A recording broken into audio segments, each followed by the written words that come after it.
Good evening सबैजनालाई। अब टक्क लगाएर हामी चाहिँ काममा निस्केको होइन। रेस्ट टाइमपछिको अब हामी काममा सुरु हुँदैछन्। यता चाहिँ हाम्रो गेस्ट बस्ने ठाउँ हो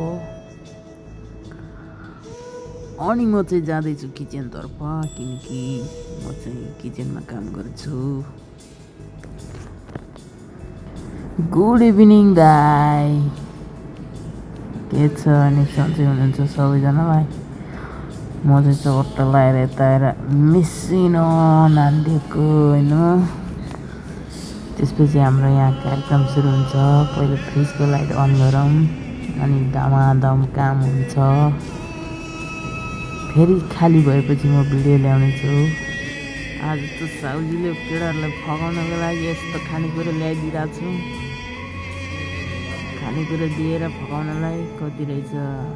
दाइको फेरि आफ्नै पारा छ। खुसीले काम गर्दैछन्। दामी सोही दिपक सर। यस्तो चाहिँ हाम्रो बिर्खे भाइ हुनुहुन्छ। बिर्खे भाइ वान स्पेसल पोज देऊ न यार।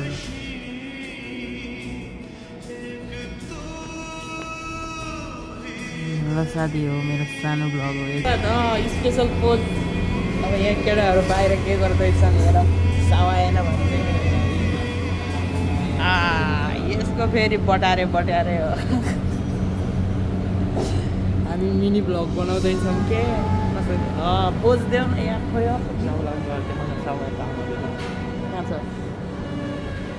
यसो क्यामेरा घुमाउँदै थियो धन्नैले साउले मारिहालेको। ल साथीहरू हाम्रो चाहिँ अहिले चाहिँ सरसफाइ कार्यक्रम हुँदैछ। काम गरेर सिद्धियो दिपक सिंह ठक्करी उहाँ बब्बा भन्दैछन्।